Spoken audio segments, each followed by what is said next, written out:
have an idea, but it's kind of a lot.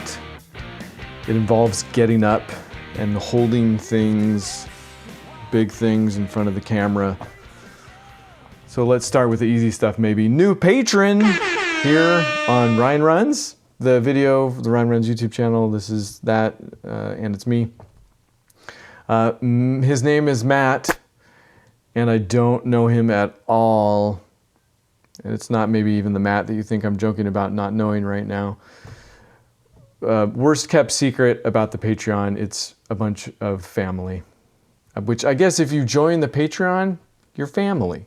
It's like the Olive Garden of money things to give me for videos.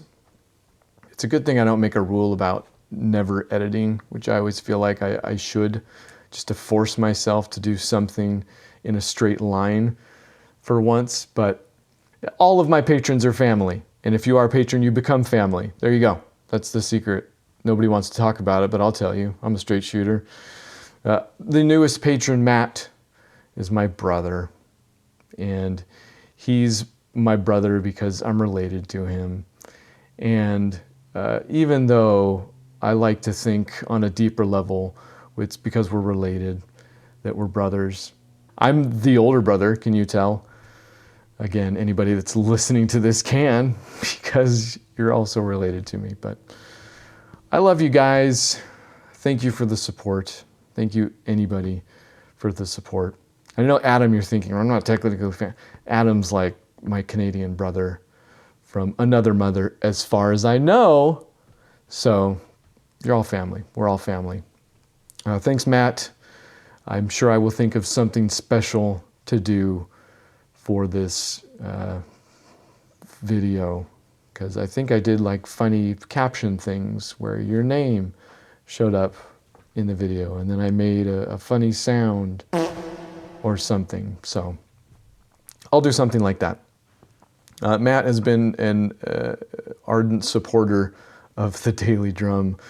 It just means he watches them and probably is one of the mysterious few that likes it every now and then in the YouTube sense.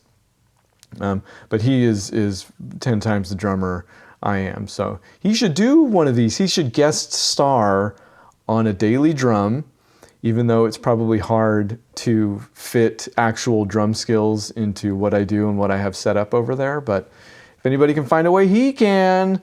So let's figure out a way to get Matt down here and do a video on the drums. There's a new thing on the wall that you haven't even been able to tell because my head's been in the way. So awesome that I put it there. But it is a big old poster having to do with the game Recore. And it's the least impressive or meaningful thing that I've probably put on that wall so far. But I was at PAX some year. I go to PAX, Penny Arcade Expo, or I have gone. I haven't been since COVID. This year was the first year that I thought maybe, but still didn't feel quite right about it, even though it's going on again. But maybe next year. So we'll see. Anyways, I was at PAX, whatever year Recore was making the rounds, and they were demoing the game, I think. If not, maybe it was just swag that they were giving out, because honestly don't remember playing the game before it came out. That's one of the reasons you go to PAX, play games before they come out.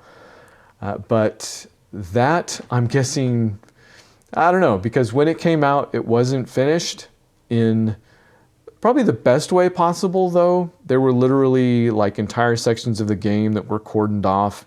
There were achievements that were not there at all.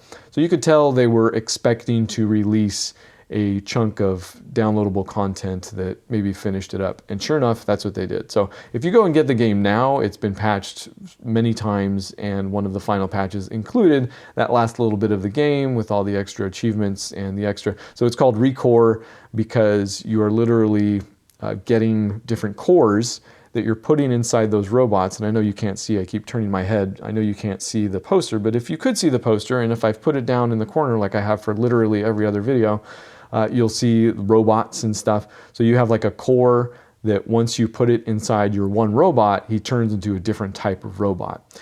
And it's kind of a Metroidvania. Look it up. We all settled on using that term normally, where different parts of the map are gated based on what core you have. But it's a 3D adventure type game. So you're jumping around into different areas, and as you unlock them, you get more power-ups and level ups and all that stuff. I don't remember if there's actual leveling up or if it's just in the game. Like there's games that you are literally leveling up and you become more powerful, your character does, or there's games that kind of build that into the level design more or less. Skate was an excellent example of this, especially if you compare it against Tony Hawk, which very much was the play more, level up, get skill points, put them in different areas. And Skate was just, you have everything. The entire difficulty ramp comes from you mastering the controls. So Recore was one of those. I don't remember. But it was kind of an unsung game of its time. I think it came out a little bit poorly and also didn't receive all the fanfare. I forget, there was some issue around I think it was a Microsoft Studios game, and there was some issue. It might have switched hands at some point, but in any event, it came out and I liked it. I liked it quite a bit. And that's about it. It's not like my favorite game of all time, but when I was at PAX and they were giving out posters, I thought that poster was amazing. And this is, a lot of times when you get posters at PAX, you don't end up coming home with them because especially me going home on a flight or however that was, I have to figure out how to transport it. If it's a big poster, and that's like the biggest one I've ever got from a convention, like how do I get it home in one piece? And yeah, the corners are definitely all messed up, but I think I ended up getting something else that necessitated a literal tube, like a packing tube. So I put the poster in there. I was like, yeah, sure, why not? And it ended up coming home with me. Otherwise, it probably would have stayed in the hotel room or something like that. And that's the story behind the new thing on the wall. Again, maybe the least important or meaningful, but I like that game better than most, and I think it's worth playing. So there you go. A video game thing was going to end up on the wall at some point. It might as well be that. Also, the poster is rad. It looks really cool. I love the art. So take that. The other thing you're going to notice is that, you might not notice it until now that I mention it, but especially if you're listening to this on the podcast, again, extended and continued apology to any podcast listeners, but there is a video portion that you can check out and see. But you're going to see that I tried to move my chair in a way that you can see, and I'm just getting farther away from the microphone. I rearranged some things, and you'll notice that they are the drum set that I literally play daily drum on. You can kind of see it in the corner there, just a little tiny bit. You can see the floor tom. That's directly behind me now. So now when I want to record something else, I just, one of these things, and not entirely true. I have to set up 20 other things to do it, but it's closer. It's a better arrangement. Before, the only thing I did was pull the car out of the garage and put the drum set there. Now it's a little bit better arranged and organized. I sold all that stuff on eBay, Facebook, and Craigslist that I was talking about since I bought all that new equipment. That was a hilarious experience as always. Have you guys ever tried to sell something on Facebook Marketplace? That thing is a blast. There are people that scrub through, I'm guessing, I still can't figure out why, that scrub through and just hit the little, because it can be all automated. They're just buttons that you hit that are like, is this still available? There are people that just scroll through and hit that button just on everything. I don't know if it's like, maybe it's a game, maybe they have like a condition where it's their compulsion, like they have to go through the locally listed items and make sure they hit, is this available on everything? Because they hit, is this available? And I'm telling you, man, like every single item I put up, this happens 10 to 20 times per item. Is this available? And then nothing ever since. I mean, I respond, yes, it's available. And I don't even use the canned response because I don't want them to think that I'm just phoning it in on my phone. But I type in, yes, it's available, or something to let them know that I'm a human. And nothing. They never ever respond. So Facebook Marketplace, fantastic for that. But ended up selling all that stuff and created some room. And if everything went incredibly right, in the bottom where I usually put up some images sometimes, there should be a time lapse of me actually rearranging the garage and putting everything into its place, because man, did I create some room, I'm telling you. So I've got everything down here now. There was a big old power tower that you'll see towards the end of the video that's been up in our bedroom, if you can imagine, for the longest time. I can't believe Candy even let me do that, but she is a sweetheart, you all know. I love my wife. So that's down here now. The drum set's directly behind me, and there's a shelf on my, but it's super hard to watch yourself in the monitor and figure out what direction everything is. On my left is a shelf, and I'm going to do a version of what I do with the stuff on the wall with that shelf. And this wasn't my original idea for streaming, and I still have, what the heck, I might as well just say, I'm going to start streaming eventually. I have said that before. What I didn't say was that what I thought I would start with, because it had always been an idea to play some more games, which I know you think, everybody I know thinks I don't need an excuse to play more video games. I haven't played a game in months, and the last thing I played was all these Burnout games for the gameplay video that I'm going to do eventually. Oh, other side. And that's Tony Hawk on the front. That, the Tony Hawk game, you actually use it to soft mod normal Xbox. But I'm doing that video on the Burnout series, and those are the last games I've played, and it's been months, obviously, since you can tell I haven't come out with that episode yet. So it turns out making things creates less time for doing things like playing video games. So I can stand to play a few online while streaming, and I thought it would be fun for my first stream to do just straight up some Super Mario Brothers on the analog NT Mini that I have. So it'll be nice, pretty HD, but that's one of the earliest games I ever played up at Aunt Julie's house. So I thought that would be fun to start the stream. But the other thing I want to do is do some more live streams of Legos or Lego, whatever. During COVID, we experimented with some of this. We built some Legos on stream. It's a fun way to connect and do some stuff. So I thought it would be fun to do some streams of that. I actually have, for a first time in my life, talking about not playing video games, a Lego backlog in addition to a video game backlog. We have the Optimus Prime, which this kind of comes from, they released a new DeLorean set, which I have a small one that came out, Lego Ideas, not too long ago, which is awesome, and we had a lot of fun with. Kids liked building it. But they came out with a bigger, nicer one, and I wanted to get it, and it sold out like immediately, and now you can only get it through scalpers and etc. So this Optimus Prime thing was coming around, and I was like, well, I better get on top of that. It never sold out, so their strategy is working. But I got the Optimus Prime thing, and then they did another console. They did, one of the streams we did, in fact, during COVID was of the Nintendo console, the NES, Nintendo Entertainment System, that they came out with for Lego, which came with like a working kind of TV that you would turn the crank and it would go. Fantastic kit. They did something similar for the Atari 2600. And that was actually the first game system I ever played.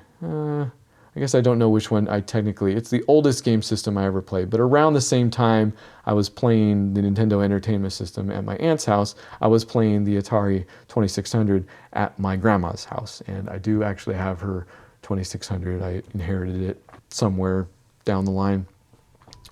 But they did a Lego console of that. So I got that. They're both sitting in my living room, and I've just been itching to build them both. But that's what I want to do. I want to stream us building some of those things, and then I want them to go on the shelf after, and they'll sit there in the background looking pretty.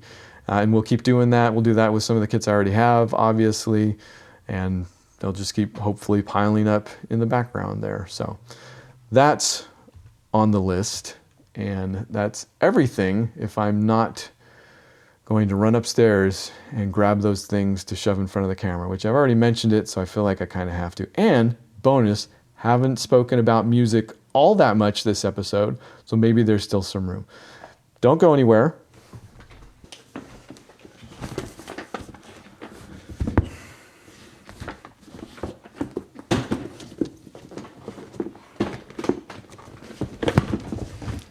It's the first guitar I ever owned.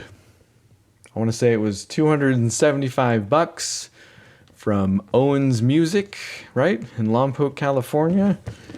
These stickers came after the fact, so yeah, Only Children was a college band there. Face to Face. This sticker, Face to Face, and this sticker, Midtown, came from a show in Salt Lake. Maybe at the Zephyr, maybe at Bricks. This sticker might have been from the concert that me and Candy went to on the night we became engaged, which is a story for another time. But I thought this would be interesting.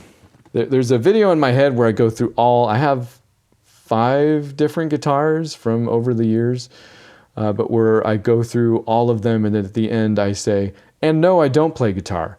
But I thought instead I would do like one guitar for every Ryan runs. So this is the guitar of the week, and no, I don't play guitar.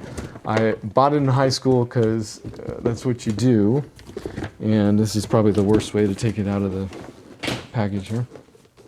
And yeah, tried to do some bands, or some band, called ourselves One Shot, and I just sang. Like I said, I don't play guitar. I can do the power chords, I do the punk rock thing. I figured out enough. That's a later addition too. I was not skateboarding with Anti-Hero in the 90s. But it's a funny little thing. It never was tuned quite perfectly. It always sounded a little weird up here. I never figured out why. I probably could have fixed it with whatever these things do. I don't even think I ever replaced, in fact, it's missing a string. I don't think I ever replaced them, so that's not all that surprising. But I obviously enjoyed the stickers more than I enjoyed... that's not true. I probably enjoyed playing the guitar more, but I just am better at cutting up stickers and putting them on a guitar than I am at playing the guitar. It's a Samick, if I haven't mentioned that, and I believe the dude at the time sold me. Do you ever get talked into buying something because, it's the people who make the things that are expensive, but they just did their own brand, which is probably true. I'm sure that happens. Like there's what is it? It's not Vizio, it's TCL or Hisense, something like that. They're like, they're the guys that make the panels for LG TVs, so it's basically the same thing. I don't know. So they always told me that Samick, it's the guys who make the Fender guitars, but something different. I don't know, but they were cheaper. So if I really wanted to dig into the boxes that I've just rearranged in this garage, I'd find my receipt, because I do have it. I remember just seeing it recently. So that's my guitar, my very first guitar that I ever bought, and subsequently never played that well. If I were smart, I'd probably find some way to hang that on the wall, and then that would be the thing I talked about this week, but I already messed it up. So thanks for hanging out. Again, Patreon is great and fantastic, and it helps me do more of this and less of that.